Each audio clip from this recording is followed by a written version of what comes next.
Okay, I want to make it a quick little video on this question because, I mean, a lot of people got it right and did well, but some people were just confusing certain sort of parts of it. So I wanted to talk about this.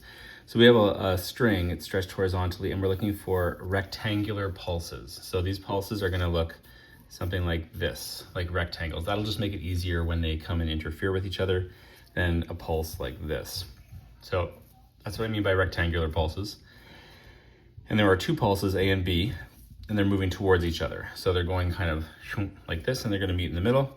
They're both traveling at a speed of 1 centimeter per second. Now, I did sort of shrink down the grid for you, and I've put labels on the grid.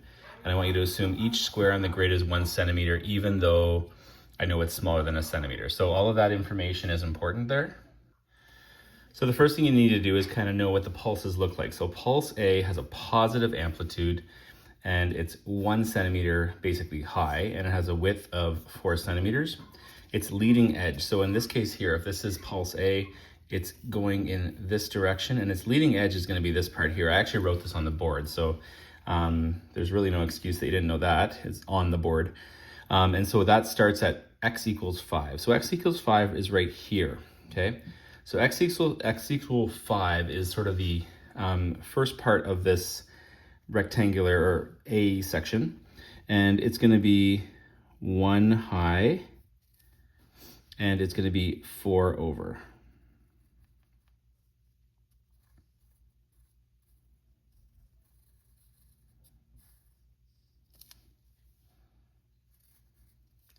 So this right here, what I've drawn is at t equals 0. Now that isn't really an option here. I didn't really want you to put t equals 0. I wanted you to do t equals 4. And I think maybe that's what messed some people up, because some people drew this. So t equals 4 is going to be 4 seconds later, which is basically this thing here, but 1, 2, 3, 4 more spaces up. Okay, so I'm going to draw my original pulse just in my pencil, and I'm going to use my green to kind of symbolize where that pulse is at the time. So it's right here. 1, 2, 3, 4.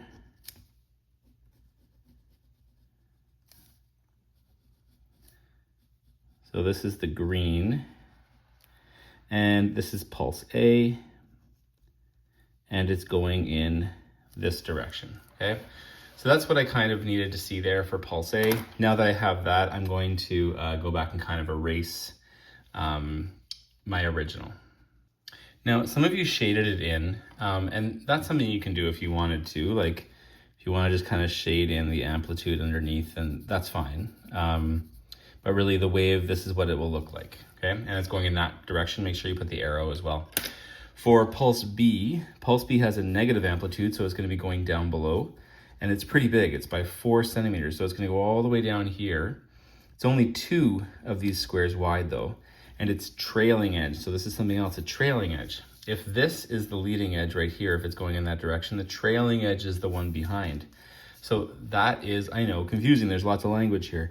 Trailing edge starts at x equals 16. So at x equals 16, this is the back part of it. And it's going to be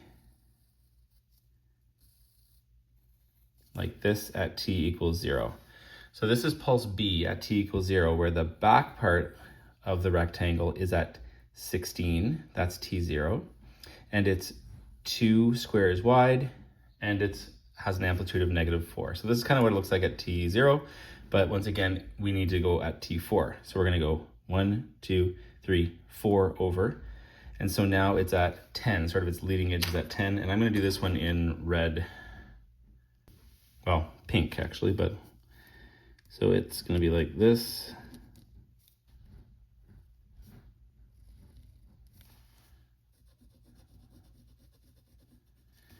Okay, and this pulse is kind of going along here. This is pulse B, and it's going in this direction. And I'm just going to erase my T0 that I put in there just as reference. Okay, so here's where my A and my B are. Now, when I'm looking at this, this is out of 2 marks. Basically, 1 mark, do you have the shapes correct? 2, the second mark is, do you have it in the right position, and are there arrows as well? And so collectively, if you had all that stuff, labels and arrows and the right shape and the right position, then you would get a little 2. I might have written a little 2 here on some of your tests. I don't remember anymore. The next stage is these exact same pulses, but they're gonna be at t equals 7.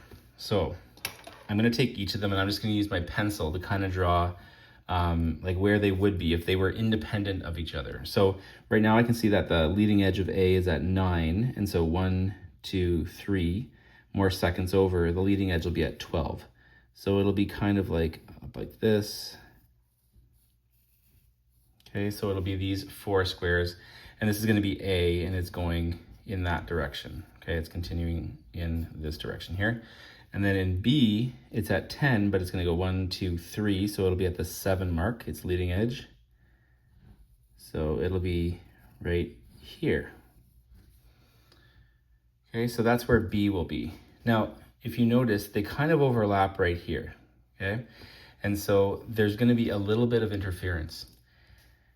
Because I have this one going up, this one is gonna take a little bite out of this one just in the corner right here. And that's gonna take away this square. It's almost like we're taking this square and we're just kind of blanking it out down here. So if I'm looking at my bottom part,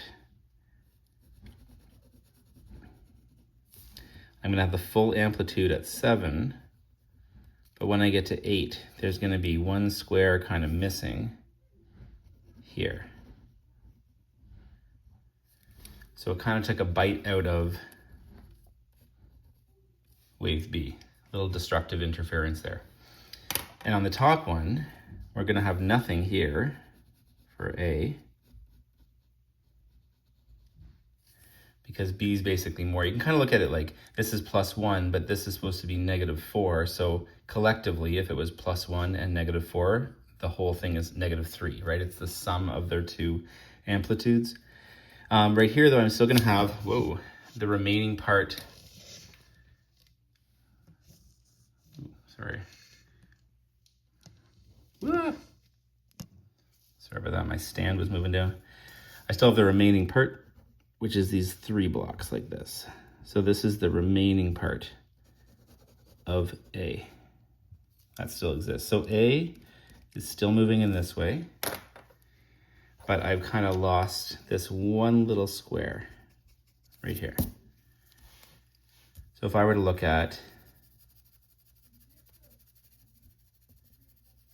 you don't really need to shade this. I'm just shading it to kind of, so you can see exactly what shapes these would take up.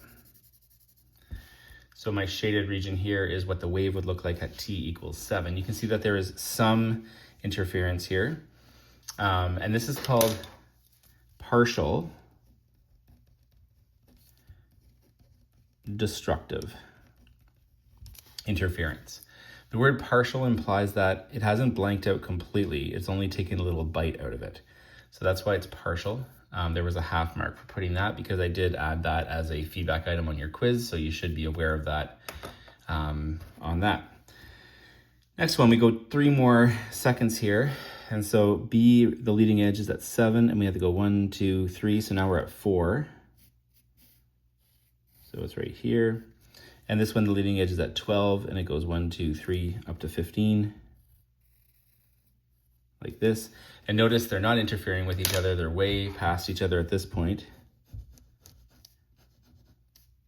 So here's my A.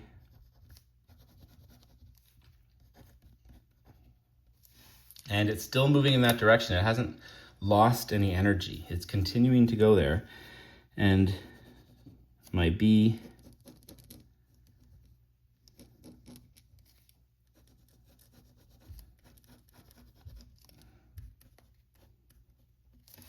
is continuing to go there. Okay, so they were kind of independent of each other. They weren't really interfering at the first stage, and then they did interfere because they overlapped a little bit. And then after that, they continued moving in their respective directions with no loss of energy. So that's what the question was looking for. And hopefully you can see some of the feedback on the test, but if not, hopefully this is helpful.